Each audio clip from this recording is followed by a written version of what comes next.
Bueno, ahora sí, ¿cómo le va, Tabito? Lo tengo que saludar. Se lo ve estridente con su atuendo. Sí, un que regalo de viene, cumpleaños. claro, viene a certificar que efectivamente cumplió años la semana pasada cuando le hicimos el programa, dijimos felicidades, todo eso. Y la verdad, mire. Jóvenes recibió- 35. Jóvenes 35. Vamos a Jóvenes decirlo por así. dioseros. Jóvenes por dioseros. Bueno, vamos rapidito que tenemos un montón de información, una semana recontra agitada, Acá. con montones de noticias, con situaciones complicadas hacia atrás, en el presente, y ni te cuento hacia adelante. Pero nosotros somos gente de mucho optimismo. Sí, Mucho optimismo. arrancamos. Renunció Gils Carbó. Presentó su renuncia. Hasta el 31 de diciembre va a seguir siendo la Procuradora General de la Nación, cargo que asumió hace en el 2012. Y bueno, las presiones del gobierno surtieron efecto, Sí, evidentemente. una ofensiva feroz que ya tuvo su última gota con la publicación en el boletín oficial de Clarín. No, ese Clarín no es el boletín oficial. Sí, a No, veces bueno, para eso, a funciona. veces. Bueno, la cuestión es que ahí le publicaron el número de teléfono de la hija de Gils Carbó.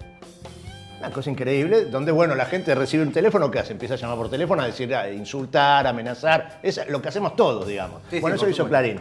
Presiones tremendas contra Gils Carbó.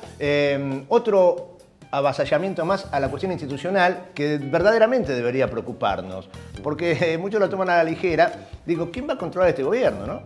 ¿Quién va a controlar este gobierno? ¿Quién va a fiscalizar? Digamos, el gobierno maneja la auditoría, porque la Auditoría General de la Nación, que debe estar ocupada por un opositor, bueno, hay opositores que mejor, ¿no? Es el único órgano que en teoría sigue estando en manos de alguien distinto, de sello distinto del gobierno. Sí. Bueno, todo el estamento institucional de la Argentina alineado con el poder. Bueno, Hace pocos días Joaquín Morales Solá publicó en La Nación: si hubiese ganado Daniel Scioli en 2015, ¿estaríamos viendo este proceso de persecución judicial? Lo dice Joaquín Morales Solá, no lo digo yo, lo dice La Nación. sí, día jueves, editorial de la Nación. Sí, bueno, Tranqui. espectacular. Bueno, pero estamos a buen cuidado, estamos contentos, estamos tranquilos porque volvió la representación de la madre patria a nuestro país. Allá por el año 2003, cuando Néstor Kirchner se hace con los votos que lo depositan en la presidencia, nos enteramos muchos de nosotros que en uno de los pisos superiores del edificio del Banco Central de la República Argentina funcionaba ¿qué cosa, Tabito? El Fondo Una oficina del Monetario Fondo Monetario Internacional. Bueno, por suerte eso se terminó con todo eso, supuesto. pero los extrañábamos, así que volvieron los muchachos. Volvió la misión del Fondo Monetario Internacional, ¿qué día? El día lunes. Ese día me parece a mí que Mauricio Macri había anunciado algunas medidas. ¿Tendrá Bueno, que ver? claro, ese mismo día daba el discurso Macri, anunciaba medidas. ¿Qué medidas anunciaba Macri? Las mismas que el Fondo Monetario Internacional, en un paper, como le dicen los muchachos, hace un año atrás le habían dicho ajuste jubilatorio, reforma laboral, bueno, algunas cosas, reforma impositiva. Hace un año lo escribieron, recomendaciones. No vas a hacer cosas que te digan, no, tengo que hacer esto. No pasa así, que después cada uno hace lo que quiere. Exacto. Bienvenidos, welcome to, bueno. Pero como no todas son malas noticias, también tenemos a las abuelas, ese lugarcito que nos queda de democracia, y la aparición de 120, la nieta 125. Así es. Así es, María Lucila, hija de Victoria Tartaglia, bueno, apareció justo cuando se celebraban los 40 años de Abuelas de Plaza de Mayo. Una grandísima noticia, 40 años de lucha, perseverancia, siguen apareciendo nietos por la lucha incansable de los organismos y de las abuelas, y eso es un anclaje impresionante, indispensable en la memoria que nos permite tener esperanza en construir una sociedad justa. Ahora, hay algunos que piensan cosas distintas. Por ejemplo, la Suprema, Lilita Carrió, me parece que yo tendría que ser miembro, está por encima de la Corte Suprema Sí, de de Justicia, hecho. porque ella dice, esta asume o no asume, este va preso, este no va preso, y todas las cosas se van cumpliendo. Y Lilita Carrió, por ejemplo, se conoció esta semana un video en el cual decía, pobrecitos los ancianos que están en prisión, que cometieron algún exceso durante la dictadura cívico-militar genocida y tienen que ir a su casa, porque qué cosas malas hicieron, que más allá de violar mujeres embarazadas, secuestrar niños, robarse los bienes, empalar menores de edad de 15 años y tirarlos desde los aviones, no es tan grave como para que no puedan volver a sus hogares. Eso dijo Lilita Carrió, y fíjate las cosas que pasan, ¿no? Porque resulta que esta semana también se conocen ya fallos de la justicia. En Jujuy, por ejemplo, donde dicen, bueno, es verdad, había un tipo condenado por trasladar gente desde Jujuy, mejor lo absolvemos. Así es, Carrió, la misma que había dicho, hay un 20% de probabilidades de que Santiago Maldonado esté en Chile, y se cumplieron 3 meses de la muerte de Santiago Maldonado. En realidad no sabemos tampoco si murió hace 3 meses, y eso es parte de lo que la justicia todavía tiene que aclarar. Sí, bueno, esta semana se realizó la nueva marcha a Plaza de Mayo, 90 días de la desaparición forzada, seguida de muerte de Santiago Maldonado. Seguimos peleando, reclamando, exigiendo justicia, investigación y castigo a los culpables. Para el día de hoy tenemos a un invitado de lujo. Tenemos a Hernán Brienza, periodista, historiador, que nos va, bueno, con quien vamos a andar hablando de bastantes temas. Sí, de política, del momento, no sé por qué lo pusieron con un buzo granate al hombre. Mirá. Pero fue una trampa de la gente de producción. Ya lo vamos a charlar eso. Eso fue una maldad. Yo los conozco. ¿Quién más está ahí? Consensos Mr. básicos. President. Así es, Mauricio Macri anunció, creo que podemos decir que asumió el gobierno de Mauricio Macri el lunes y anunciaron la reforma laboral, la flexibilización laboral, vamos a decir. Bueno, tenemos un informe muy completo entonces de lo que fue el discurso de Mauricio Macri, las medidas que anuncian y lo que se viene en la Argentina. El informe de Villa vamos a hablar sobre el polo educativo y el problema que están teniendo los vecinos por la instalación de una escuela aquí, donde los quieren trasladar a lugares muy poco seguros. Villa 31, de eso estamos hablando, se habla de un polo educativo, los vecinos quieren que los tomen en cuenta, que los escuchen, que sepan de sus necesidades y nosotros estuvimos con nuestras cámaras. Pero lo más importante viene ahora. Lo más importante no es lo que le estamos diciendo, sino que las noticias, en 6, 7 u 8 noticias que el Tano Seminara te la va a dar ahora. ¡Adelante, Tano! Gracias, chicos. Acá estábamos bien, dijeron ustedes, con 6, 7 u 8 noticias que siempre decimos, como decía nuestro gran amigo Maika, si estos son los titulares, ¿cómo serán los suplentes? Le hace información ahora, tenemos el Clarín del domingo, donde decía, festejar Halloween ya es un hábito y se vienen 4 días de terror, vaticinaba Clarín. Y la embocó, ya lo decía Milsi, el lunes vino el Fondo Monetario Internacional, que parece que dijeron, ¿susto o golosina? Se ve que acá le dijeron susto. El martes aumentaron los vinos y gaseosas. El miércoles aumentaron el AB, les decidieron el aumento. Y el jueves las prepagas. Así que, viejo, se cumplió la profecía de Clarín, ¿o no? Porque viste cómo es esto de susto o golosina. Van los chicos por la calle, te golpean, te vienen disfrazados y te dicen susto o golosina. Que vos le decís susto y te dice, bueno, Echeverre ministro te tiene. No, dejate de joder, viejo. Justifican la suba del ABL. Dicen que el titular de Hacienda porteño, Mura, justifica la suba del ABL. Hay distintas justificaciones por la suba del ABL. Una de las justificaciones es, esto es para terminar con el problema de la inseguridad. Le van a sacar toda la plata a la gente de su casa, nadie va a tener un mango para que le afane. Y otras para, viste que terminaron con los planes de erradicación de barrios de emergencia, prácticamente se paralizó. Ellos le van a subir tanto el ABL que muchos se van a tener que ir solos. ¡Qué bárbaro! Advierten que 7 de cada 10 chicos reciben castigos físicos y maltratos psicológicos, dice Clarín de ayer en un artículo. Dicen que la televisión genera comportamientos violentos. No hay que dejar, señora, que los chicos miren programas violentos por la televisión. Eso los carga de... ¿Usted sabe lo que hago? Yo, por ejemplo, llego a casa y lo veo a mi hijo viendo un programa violento, le parto una silla en la cabeza. ¡Ah! También otra información dice que autorizan otro aumento de las prepagas, 6% desde diciembre, otro 6%, así cambia todo. Los triglicéridos, fíjese bien, los normales que eran de 200 ahora van a ser 212. La temperatura para ser considerada fiebre no va a ser de 37, sino de 37,4. Y los médicos cuando te ocultan, en vez de decir diga 33, te dicen diga 35,6. ¡Qué va! Impresionante. Inclusión, dice, detuvieron a 4 trapitos y van a juicio en tiempo récord. Detuvieron a 4 trapitos, es lo que dice que no hacen nada. Dice que no hacen nada. Sí, que si los otros no hacían nada. Se tuvieron todo y no hicieron nada. Se tuvieron todo. Estos te detienen, meten 4 enseguida y los juzgaron. Dicen que es una política de inclusión. Es de inclusión en el servicio penitenciario. Con el trapito. Pero dice que no quiere que se politice el tema, Porque fíjate que hay una foto, no se ve la foto, pero si usted se fija, hay por ejemplo de Boca, hay de River, no diferencian. Hay de izquierda, de derecha, radicales, peronistas, ellos reprimen a todos por igual, señor. Otra información dice que Lanús reclamó el VAR, lo dio vuelta ante River y es finalista de la Copa. A ver, qué feo quedarse, que un VAR te deje sin la Copa. No sé si se entiende. Otra información dice, Bebote tras las rejas. El jefe de la barra de Independiente se entregó a la justicia. Todavía no habló. Y no, ¿qué va a hablar si es un bebote? Los bebotes empiezan a hablar, qué sé yo, a los 2 años, ¿no? Más o menos. ¿Qué va? Otra información dice, juegan al fútbol con un arco solo, Rodrigo sacó a los chicos de la calle y pide ayuda. Rodrigo Andrés Jiménez es un hombre solidario que organizó Chicos de la Calle en Mar del Plata y organiza torneo y campeonato de fútbol, pero tienen poca plata y tienen un arco solo. La verdad, que se queja, yo soy de Racing. ¿Sabe cuánto hace que jugamos en un arco solo nosotros? ¡Ah! Y otra de las últimas informaciones dice: reforma laboral, bajan indemnizaciones e impulsan un blanqueo de empleados en negro. A partir de ahora va a haber 2 clases de trabajadores, fíjese bien. Van a estar los que trabajan en negro y los que trabajan como negro. Así está la cosa, país, y nosotros lo informamos. Y volvemos en cualquier momento con un flash informativo. Qué ganas de llorar en esta tarde gris, ¿no? Tremendo el día. Tremendo día, qué manera de caer agua. Contanos, ¿quién sos? Hernán Brienza, periodista, politólogo. Y ese es el título de nobleza, pero... Pero periodista, ¿haces ejercicio ilegal de periodismo? No, en este momento no, hace 1 año y medio que estoy sin laburo. Se te iba a decir, estás más flaco, loco. Y el hambre macrista. Ah, dejate de broma.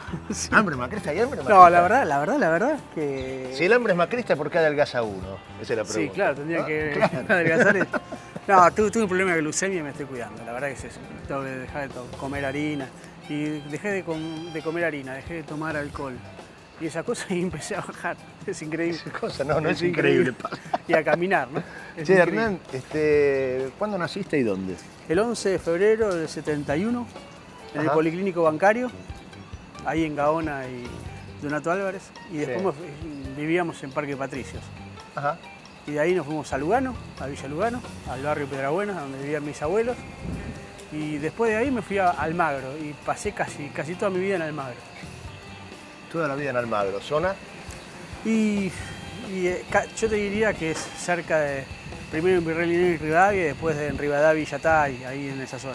Ajá. Pero fui al colegio del Moreno, ahí en Almagro, así que Zona, barrio de Barras. sí. ¿Eh? Sí. ¿Eras de Barra? ¿Eras pibe de Barra o Yo pibe de escuela? paraba en la esquina de mi casa, sí. Sí, en una barra que se llamaba Yale. ¿Cómo? Yale, Yatay y Lezica. Por eso habían puesto Yale. Sí, ¿La barra Yale? sí. ¿Ah, sí? Lindas las barras de Barra, Yo era ¿no? el más pavo de todos, pero ellos eran... ¿Sí? Bueno, eso dicen todos, ¿no? Yo estoy acá por equivocación. Sí, Yo no de conocí ni sé nada. Sí. Igual viste que hay una cosa que después de grande lo pensás, ¿no?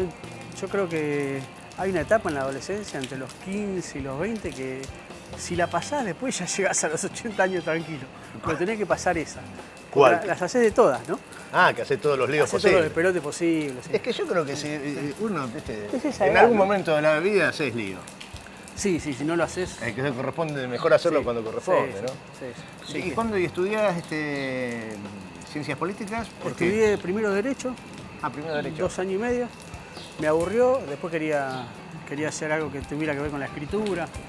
Entonces decidí hacer periodismo y ciencia política. Ajá. Ciencia política en la UBA, ¿no? Ahí, ¿Y en periodismo? los 90. Periodismo en TEA, ayer después de la agencia.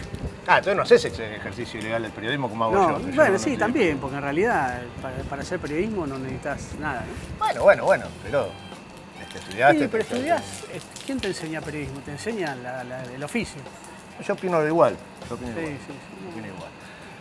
Me decías recién que viniste a la Villa 31 hace muchos años. Sí, cuando viste esas típicas clases de apoyo escolar que se dan en los grupos universitarios para lavar culpa, ¿viste? De pibe de clase media. Sí, vine, pero no la reconocí. Ajá. Porque en aquel momento era todo chapa, cartón, nylon y esas cosas. Ha mejorado sustancialmente. Y ha crecido. Sí, ha crecido, pero Sí. ha mejorado. Ha sustancialmente. cambiado Sí, sí. las formas de construcción. Sí, los 12 años se notaron y Sí. después la inversión que está haciendo también el gobierno Sí, actual, ¿no? Yo creo que solamente viendo las mejoras edilicias podés comprender también cómo la sociedad argentina fue mejorando en muchas cosas, ¿no? Decime, Hernán, para Hernán Brienza, ¿qué es una villa? Un barrio con algunas deficiencias, con algunas falencias, un barrio de laburantes, un barrio como en todos lados. Yo creo, de todas maneras, que las sociedades tienen una cosa perversa, ¿no?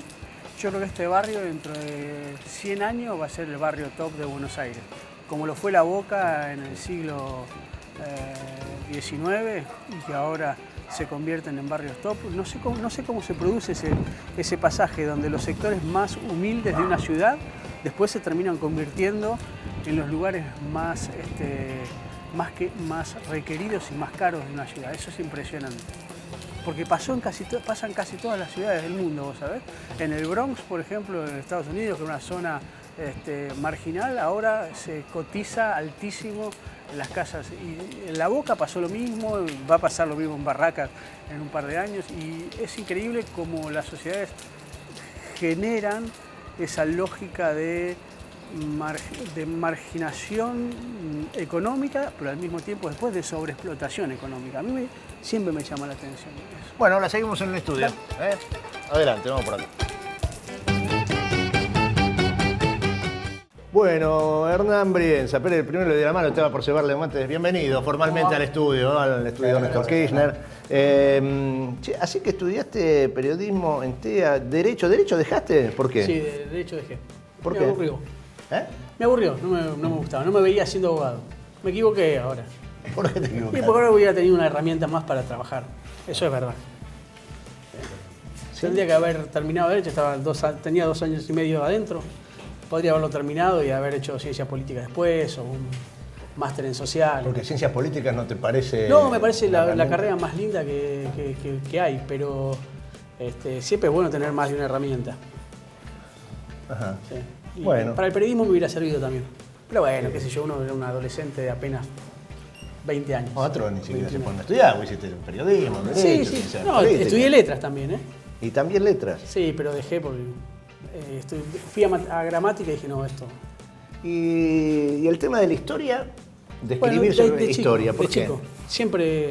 Siempre me interesó la historia, siempre leí historia, siempre me gustaba investigar y leer distintas cosas sobre un tema. Yo recuerdo, siendo muy chiquito, tenía menos de 11 años porque fue en uno de los departamentos, me acuerdo de eso, que me había impactado la tragedia del Titanic, entonces salí a buscar y a hacer una pequeña investigación sobre el Titanic como hecho histórico. Y siempre lo recuerdo como un momento de juego y de placer, ¿no? Y finalmente, obviamente con mucha más profundidad, pero no deja de salir del esquema de investigación y de escritura que hice sobre aquel caso. ¿Cuántos libros llevas publicados? Míos, 11. 11. Sí. Y después tengo unas 8 libros que son de una colección de la izquierda latinoamericana y de la izquierda argentina, pero esos eran más modelos maquetados, o sea, vos lo que ponías era el contenido en un marco ya previsto. En cambio, los otros libros los investigué todos yo, los escribí todos Viste yo. uno que te partió un poco la cabeza, que fue el que regalaron al comandante Chávez, ¿no? Sí, El Loco de Orrego, que fue escrito en el 2007.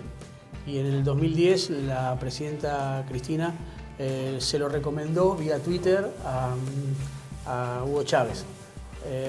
Y Chávez agarró el libro y se lo paseó por Latinoamérica. ¿Y llegaste a hablar con él? Sí. Unos meses después vino a recibir el doctorado honoris causas en la Facultad de La Plata y fue mi momento Rocky Balboa, ¿no? Que es el gordito salame que le dicen, che, vas a pelear con el campeón, y casi le ganan. Y ese fue más o menos mi momento Rocky Balboa, porque estábamos ahí en el acto y de repente Chávez empezó me dicen que está Hernán, ¿dónde estás Hernán? ¿Dónde estás? Se me subió al acto para toda Latinoamérica.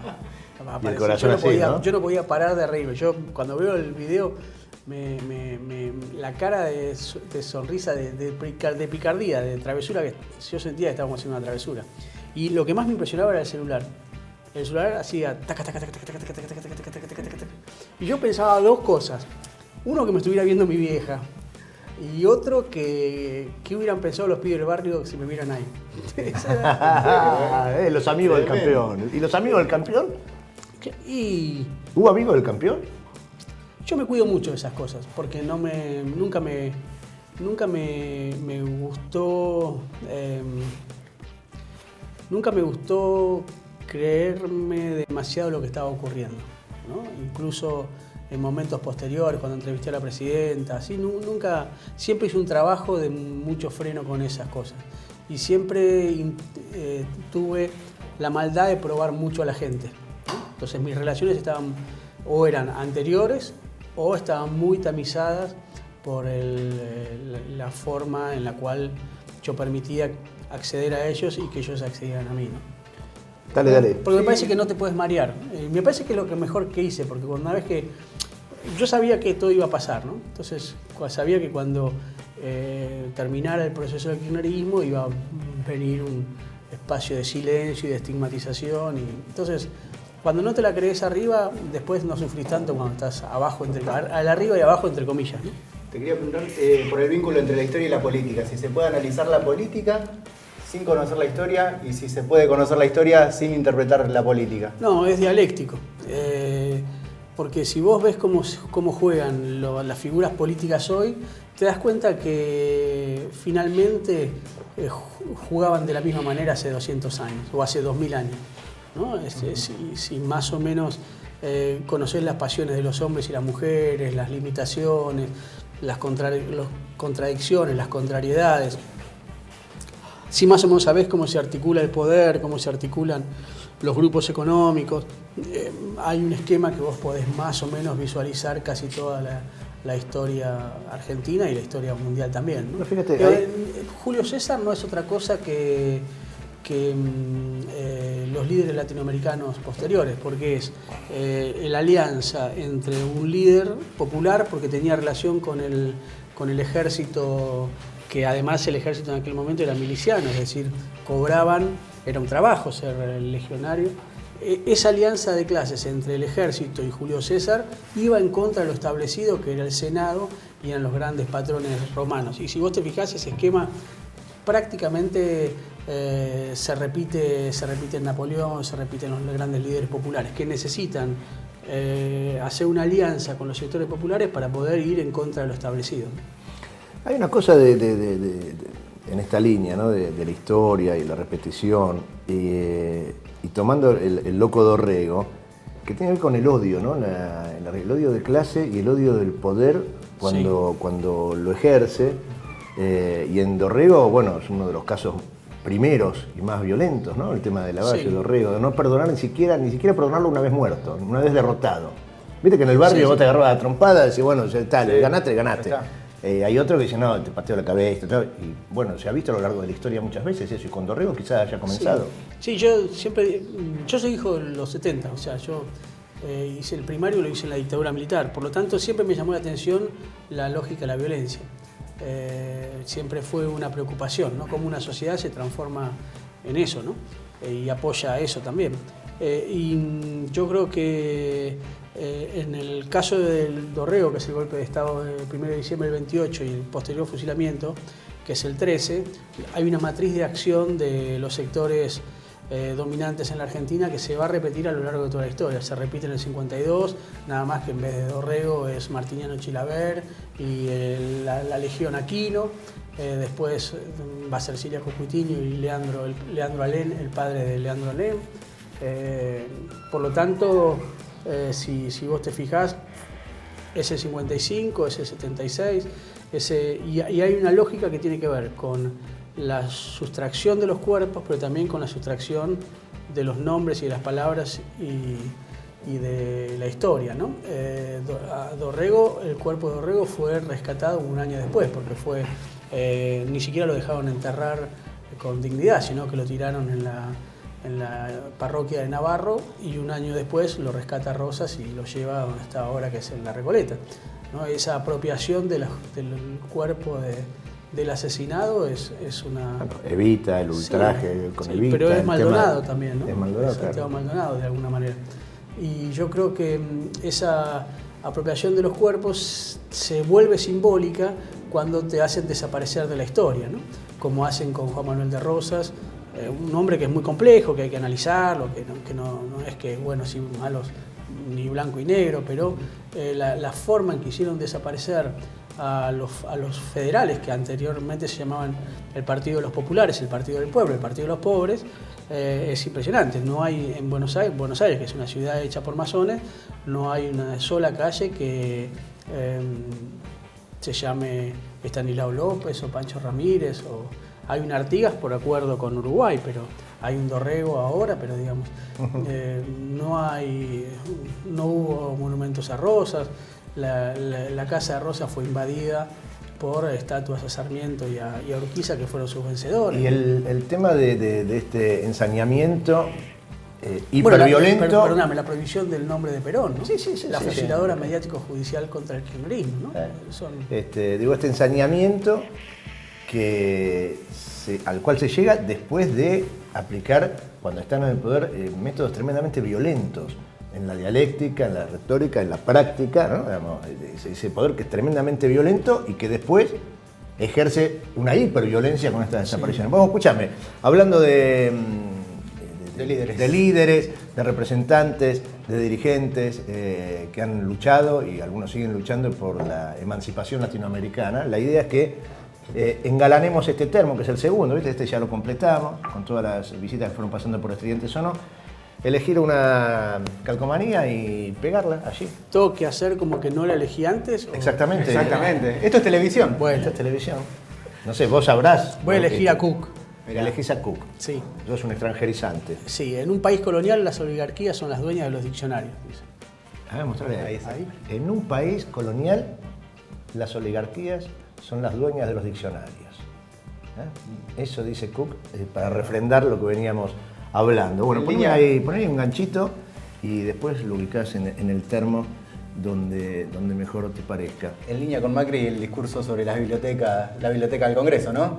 Los diccionarios para algunos, la biblioteca para otros. ¿Viste lo que dijo Macri estos días hablando de Santiago Maldonado? Que dice, no hay que hacer esto, nos tiene que enseñar a no hacer política con los muertos. Bravo. Qué bravo, qué bravo. Esto. Bueno, más de eso de Macri vamos a ver en el próximo informe. Vamos.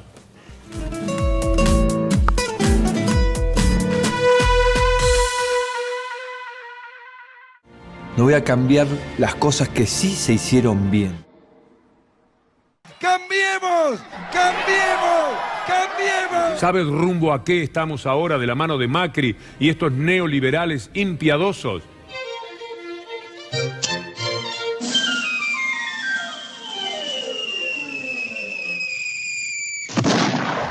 Confirmamos que empezamos un nuevo tiempo, que ya no aceptamos más el no se puede. ¡Claro que se puede!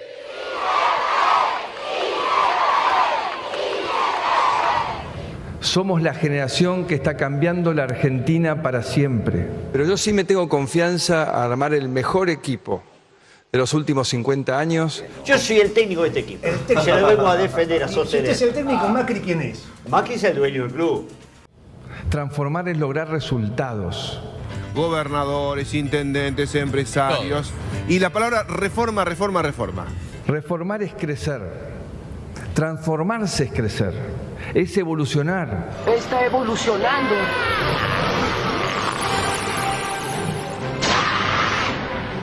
Hablando con la verdad, con buena fe, sin dobles discursos.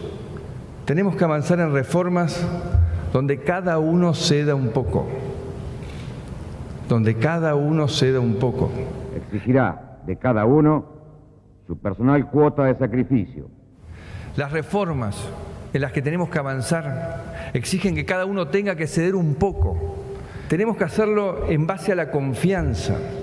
Y necesitará contar con la sincera y efectiva confianza de los argentinos, que muchos de nuestros compatriotas han dejado de creer en la palabra de sus gobernantes, llegando a pensar incluso que la función pública no se llega para servir, sino para servirse de ella.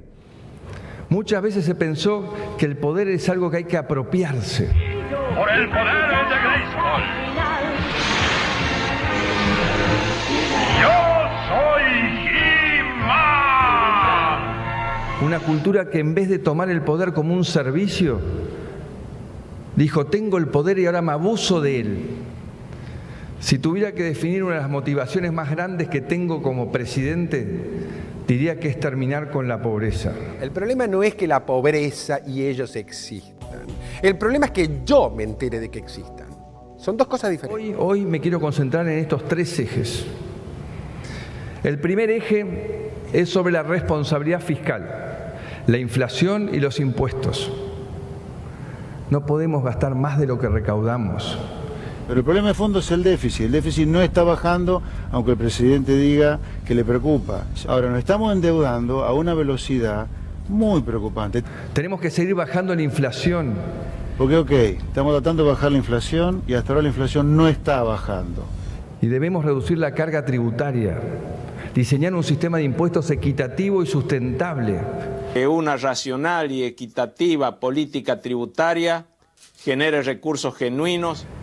El segundo eje es favorecer el empleo. Creemos en el trabajo como eje del proyecto de vida de las personas. El tercer eje es el de la República y la calidad institucional.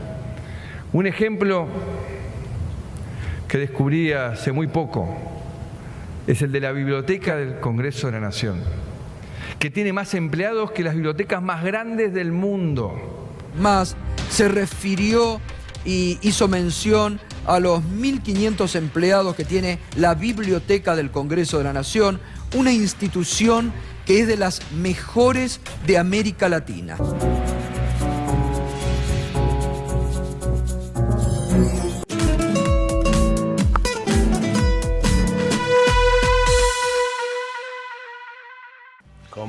¿Cómo volver de esto? Sacudón. Empezó, ¿no? Se puso en marcha. Llegó el FMI y llegó la flexibilización laboral y se anunció con bombos y platillos este lunes en el CCK. Afortunadamente. Y después ya se empezaron a conocer algunos detalles, ¿no? Por supuesto. Bueno, tenemos algunos detalles. Por ejemplo. En el tema de blanqueo, quienes tengan trabajadores no registrados van a tener un año para blanquear, tranquilo, un año para blanquear, donde los primeros 6 meses va a tener un costo cero y los otros 6 meses con un descuento del 70% vos vas a ir pudiendo poner en blanco a todos los trabajadores que vos no tuviste registrado durante todo este tiempo. Muy bien. En el caso del trabajo, ¿viste el rol del trabajador y del empleador? Sí. Se iguala. Están en la misma... Porque hay que trabajar de manera coordinada, colaborativa. Un fragmento un párrafo de ese proyecto de ley dice: la cooperación entre las partes para promover esa actividad productiva y creadora constituye un valor social compartido, generador de derechos y deberes recíprocos. Así que, bueno, olvidan de lo que va. Yo te voy a decir, reforma previsional, ¿no? Sí. Entonces la reducción, dice, no, no podían cobrar eso los jubilados, los que venían a hacer la reparación histórica, los jubilados que lo votaron masivamente al presidente Macri. ¿Cómo viste lo que pasó esta semana? Nada más, no te hablo de 2 años, esta semana. No, es impactante. A mí hay un solo detalle que me parece que habla de la irracionalidad económica del modelo de gobierno, ¿no? La soja y el trigo le bajaron las retenciones, a las mineras también, es decir, la exportación de las materias primas le bajan las retenciones, la favorecen y, por ejemplo, una industria como la vitivinícola que tiene bastante valor agregado porque vos tenés que transformar la uva en vino y que tenés empresas y fábricas en Mendoza, le pones una alícuota de entre 15 y 20% para que la gente deje de tomar vino en el mercado interno. Lo que haces es destruir el mercado interno y permitir construir un país que es solamente exportador de materias primas. Y te repito, yo siempre me canso de repetir esto, un país que exporta materias primas es un país pobre. Además esto lo dijo Manuel Belgrano en 1810. Ahora, vos viste que otro de los temas es el gobierno después del anuncio puso en venta los activos estratégicos del sector energético. Sí. O sea, se entrega una vez más la energía, la producción energética por eso, a las empresas amigas del gobierno, ¿no? Uno tendería a pensar que la acción gubernamental es en contra de los trabajadores. Pero no es en contra de los trabajadores, es en contra del trabajo. Es en contra del sector del trabajo de la Argentina, del sector productivo, del mercado interno. Lo que quiere destruir el gobierno Mauricio Macri fundamentalmente es el trabajo del mercado interno. Y lo que necesita es, obviamente, precarizar a los trabajadores, porque eso al mismo tiempo, vos al precarizar a los trabajadores lo que haces es que el trabajador no pueda comprar en el mercado. Si el trabajador no compra en el mercado, los precios de los productos bajan automáticamente porque no hay quien los compre. Por lo tanto, frenás la inflación. Pero vos al mismo tiempo permitís la exportación vía dólares bajo de retenciones y al mismo tiempo la bicicleta financiera con la toma de deuda. Entonces vos lo que garantizás es que haya 3 sectores que ganen. El sector agroexportador, el sector industrial exportador alto, como puede ser Techin o ese tipo de grupos, y finalmente el sistema financiero especulativo. Hay un cuarto grupo, que son las empresas de Macri que hacen negocios con el gobierno, los contratistas del Estado, los que nacieron los que no nacieron, pero sí los que se enriquecieron en la dictadura militar, que son a los cuales la dictadura militar le perdonó la deuda externa. Lo que no quiere el macrismo fundamentalmente es competencia en el sector de contratistas del Estado. Por eso se saca de encima a los posibles competidores, como podían haber sido Báez o López en la década de kirchnerista, porque lo que quieren es monopolizar los negocios del Estado ellos, que son de los que vivieron durante muchísimos años. Entre el sector contratista del Estado y el sector financiero, allí tenés a los dueños de la Argentina y tenés a los que destruyeron a la Argentina en el 70, en el 90 y la van a destruir en unos años. Toda esa gente que estaba sentada escuchando a la Macri forman parte del mejor equipo de los últimos 50 años. Ya sabía que se iba a meter con el equipo, ya sabía que se iba a meter con el equipo.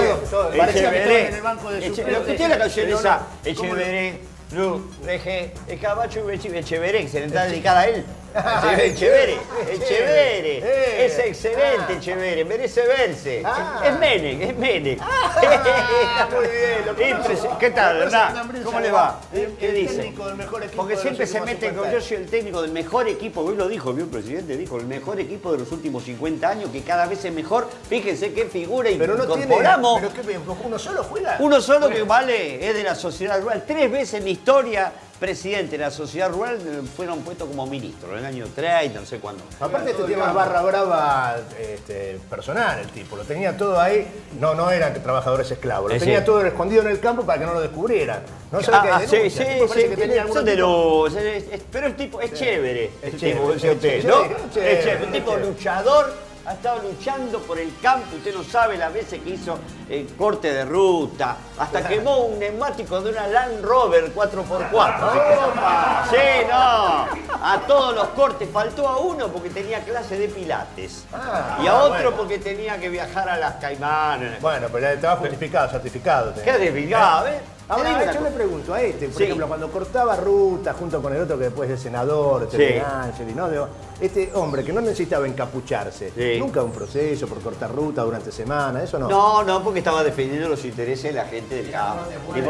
Un hombre que le da trabajo a gente que está analfabeta, escúcheme. ¿No? Usted no puede poner en blanco un analfabeto porque puede firmar.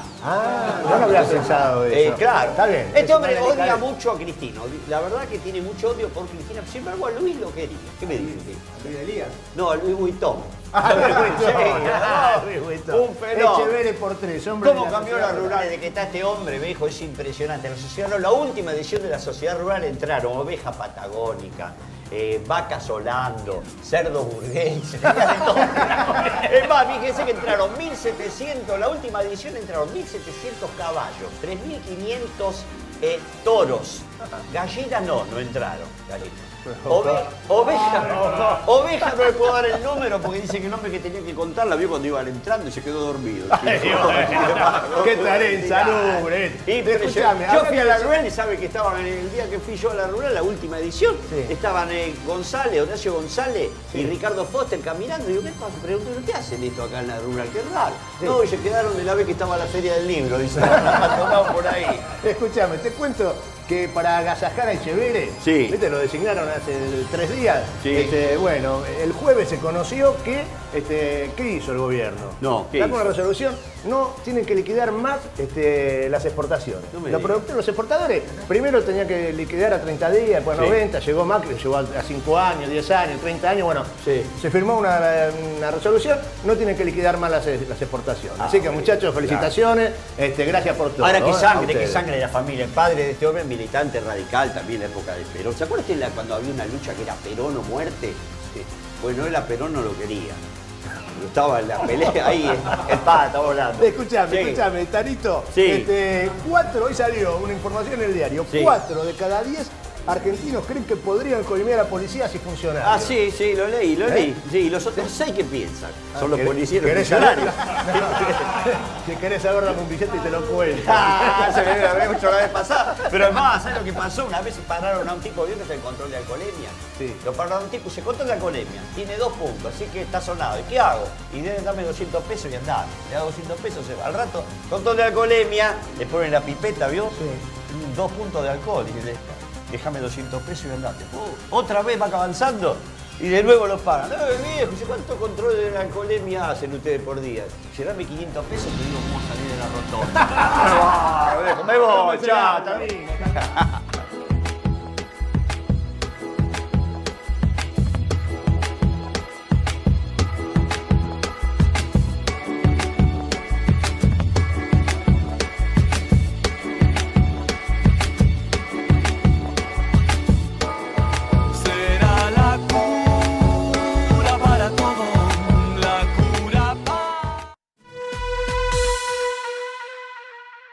En este año nos enteramos de los proyectos del gobierno para hacer el polo educativo, que era trasladar al jardín y la primaria a la Boca de Barracas.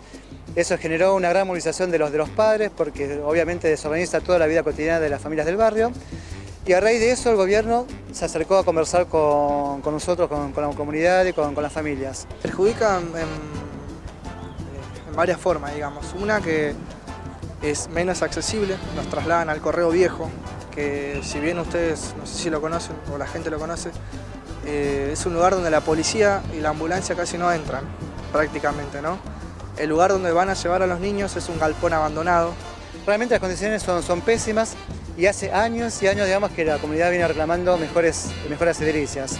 Y nosotros decimos que hay propuestas alternativas. Hay acá espacio suficiente como para hacer más aulas modulares o hacer la construcción en etapas, como se había dicho en un principio. Entonces, por eso no entendemos por qué están tan cerrados en decir que no, que el único lugar posible es acá a 20 cuadras. No es viable, ni para los docentes, ni para nosotros como padres. Yo que trabajo y estudio, no me quedaría tranquila con mi hija de 2 años en el correo, sabiendo todo esto lo que pasa. Creo que no es el lugar donde los tienen que llevar. Creo que lo más conveniente para los chicos es hacer el traslado en etapas, ¿no? Quieren hacer el traslado que sea por etapas. No como lo quieren hacer ellos, que nos quieren mandar un año, nos comemos un año, en el cual se pierden vacantes, son 100 vacantes que se pierden. Lactario también se pierde. Se achica más los espacios, van a tener menos espacio que acá. Estamos pidiendo que se haga el polo educativo, que es un reclamo legítimo, que es un reclamo de la comunidad, que si realmente lo construyen, tiene que ver con que es el fruto de la lucha histórica del barrio y de la comunidad educativa. Nosotros queremos estar acá, al lado de las escuelas, mientras construyen el polo, como garante de que el polo se construya realmente y se construya, digamos, en las condiciones que nosotros estamos pidiendo. No nos pueden dar explicaciones con respecto a la seguridad, con respecto a la situación de los docentes, no nos pueden dar explicaciones por qué no está incluido el CESAC.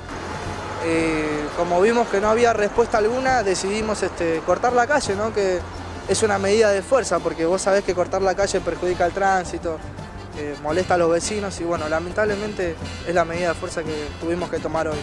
Ya hicimos todo lo posible como docentes, como comunidad educativa, hicimos todos los reclamos, hemos hecho abrazos, hemos hecho todo lo posible y realmente no nos escuchan. Por eso los padres hoy están cortando la calle, están tomando medidas más extremas de reclamo porque realmente no lo hacen porque son quejosos, como decía el otro día, que nos gusta quejarnos, así nos decía Diego Fernández, que a nosotros nos gusta quejarnos. No lo hacen por eso, los padres están tomando medidas más extremas y uno los entiende porque realmente las puertas están cerradas en este momento. Y una constante en los sectores populares es que el gobierno porteño no los escucha, permanentemente piden ser escuchados y en este caso el polo educativo en la 31, el gobierno porteño planea armar 2 escuelas provisorias, una de ellas en un lugar muy inseguro a 2 kilómetros de la escuelita. Vos sabés que hablando de los barrios populares, el fin de semana murió un joven de 25 años en Villa Lugano, ¿sí? Se quiso ir a atender al CESAC 3 y estaba cerrado. Los vecinos lo trasladaron, no había nadie ahí.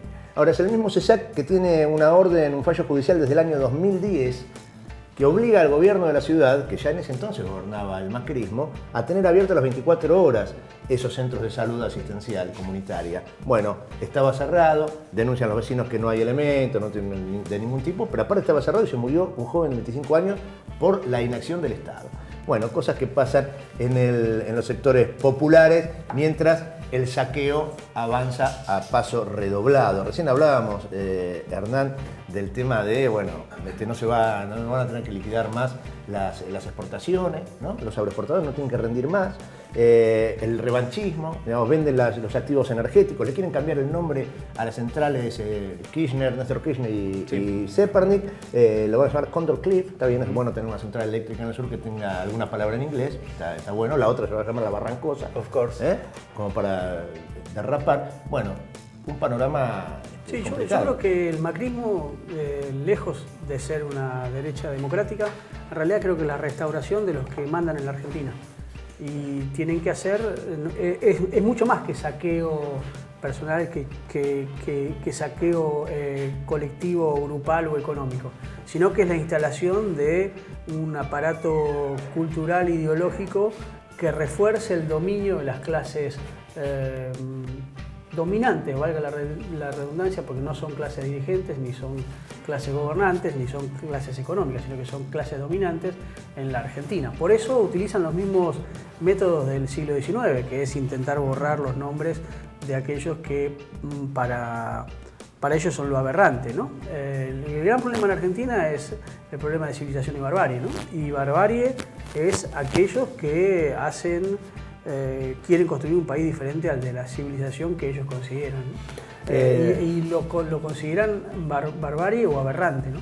Por eso hay algo que está en el mundo de lo normal, de lo natural, de las cosas como son, de lo europeo, blanco, dominante, y aquello que está dentro de lo que es la negritud, lo aberrante. Por eso no se bancan un presidente de Santiago del Estero, por ejemplo, ¿no? Porque eso está dentro de lo aberrante, está dentro de la barbarie, está dentro de lo que no es la Buenos Aires y el modelo agroexportador pampeano, ¿no? Vos que sos un hombre de la historia también, sos de la historia y escribís sobre historia, te invito a que veamos las efemérides equinas, o las de la yegua, digamos, son las mismas.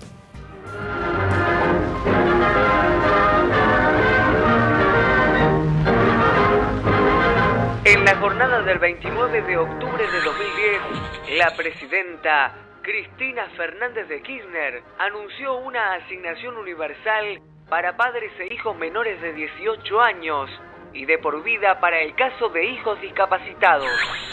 La historia de las asignaciones familiares surge porque a nosotras las mujeres, como la mayoría de nosotras estaba a cargo de los hijos, no nos empleaban en el mercado laboral. Entonces, porque tenían que pagar asignación a la mujer. Hay una universalización del sistema de la asignación básica en forma directa, en este caso, o indirecta, vía del lado del pago de impuestos de los que más poder adquisitivo tienen. La presidenta recordó que deberá acreditarse el cumplimiento de los controles sanitarios y se deberá demostrar además la concurrencia de los hijos a escuelas y colegios públicos.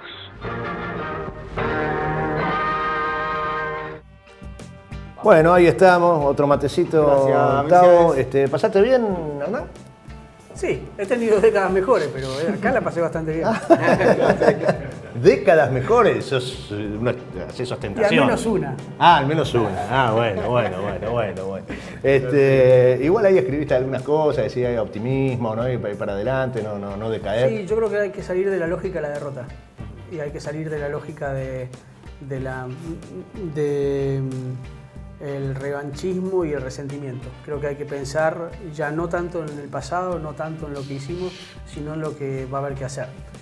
Y creo que hay que empezar a pensar modelos positivos. Me parece que hay un sector de la sociedad que necesita, que no es el sector duro del macrismo, fanático, empedernido, brutal, salvaje, que es el que insulta, el que no le importa que maten a Maldonado, que no le importa que a los pobres se mueran de hambre. Ese sector es inconquistable porque son parte de un esquema ético y valorativo de la sociedad, ¿no? Una persona que cree que un pobre se tiene que morir de hambre, no puedes discutir absolutamente nada en términos políticos. Pero sí hay un sector que a veces vota al macrismo, a veces vota al kirchnerismo, que hay que empezar a demostrarle que el futuro, que este gobierno no es el futuro y que el futuro lo va a tener que llevar adelante alguien del modelo nacional y popular, ¿no? Porque escúchame, cuando mejor vivieron fue cuando hubo un modelo nacional y popular. bueno, ahí que se tendrán que recordar y acercar. Sí, pero van a tener que tomar van a tener que hacer un ejercicio de profunda introspección para saber qué hicieron y para saber por qué votaron lo que votaron. Te tengo que cortar porque me va a matar el productor. Escuchame. No, está bien, sí. Hablando de introspección y de historia, este es el momento. ¿Avanzamos? ¿Que no tenemos tiempo? Por supuesto, pero ¿sí? a paso redoblado. No, porque capaz que no quieren hacerlo sentir incómodo. Ojo con lo que van a hacer, porque yo por lo único que me puedo agarrar a trompadas es por fútbol, les aviso. Tranquilo. Pero perdóname, todo eso que dijiste recién, que hay que mirar hacia adelante, que el cambio, no estaba hablando de River. Por supuesto. Está bien. Raro, un tipo de la historia que en el caso del fútbol no quiere hablar de historia. Bueno, está bien. Bueno, escúchame, ¿te acordás cómo fue tu primera vez? Ah, sí, sí. ¿Sí? ¿Cómo fue? ¿La primera vez en serio o la primera vez en...? No, la primera vez en serio, es un tema ¿La primera vez en serio fue con una novia? No. La primera vez que te ¿Y me dijiste la primera vez? Sí, pero la primera vez que... La primera vez vos tenés es eso. opinión fijo, va para La allá, primera ¿no? vez es eso. Escuchame. No, la primera vez que te Además, preocupaste por la cuestión social, ¿no? De lo único que hablamos de mujeres, ¿no? No, hasta ahora no hablamos de mujeres. Por eso. Podríamos hablar. Claro, no siempre es necesario. Escuchame. Siempre es necesario. ¿Cuál fue la primera vez que te preocupaste por lo social, o lo que te conmoviste con una cuestión No, social? es medio raro. Mis padres tenían un grado medio extraño de locura. Nunca fueron militantes, pero sí tenían un grado de preocupación muy fuerte. Por ejemplo, yo fui a Gaspar Campo. Me llevaron mis viejos, yo tenía un año y medio, 2 años. Y aseguran que cuando me levantaban en brazos salía Perón. Ponele. Y te saludaba vos. Y me saludaba a mí. Lógico. Y después, qué sé yo, cuando fue Seiza, nosotros vivíamos en Villa Lugano, me llevaban así hasta la autopista Richier, siempre estuvo presente en la mitología constitutiva de mi personalidad esa historia, ¿no? Y siempre hubo mucha preocupación política en mi casa. Yo recuerdo en la dictadura militar las reuniones que se hacían en la casa de mis viejos, en los cumpleaños, terminaban todos hablando de política, ¿no? Y a mí me fascinaba esos personajes, ¿no? Porque algunos venían de la izquierda, del PC, de la intransigencia, otros venían de la izquierda peronista. Y esa me parecían como fantásticas esas reuniones, ¿no? En vez de ir a jugar con los chicos, yo me dedicaba a escuchar a los grandes hablar de política, ¿no? Ya incluso a los 10 o 11 años yo participé del centro de estudiantes del colegio primario, que se hacía una especie de elecciones porque venía el 83, entonces como era siempre me pareció yo recuerdo que además a mis viejos hablándome de cuando íbamos por ejemplo para la casa de Lugano, cómo me hablaban de las villas que estaban a la vera de la Richieri, ¿no? Siempre como había ahí como una especie de mucha preocupación sobre eso. Bueno, por ejemplo, todas esas palabras que se utilizan en la clase media blanca, porteña y asquerosa, tipo negro de mierda, grasada, yo las tenía prohibidas. Mi vieja si yo decía algo así, mi vieja me retaba mucho, ¿no? Gracias. No, gracias. Gustazo, muchas gracias. He estado contigo aquí, en Urbana TV, en Estudiante Sonoro. Bueno, Tabito. Nos vemos la semana que viene. Lo hicimos, sí, nos vemos dentro de un rato, me parece a nosotros, vamos a brindar, a tomarse. Bueno, esto, como ustedes saben, sale por 360 TV para todo el país, sale por Urbana TV, primer canal villero de la patria, sale también por nuestro canal hermano y amigo, Pares TV para la zona de Luján, y humildemente, como decía, ese programa de humor, de repaso, llamamos a este producto, a este programa... Humildemente. Sí, estridente, sonó.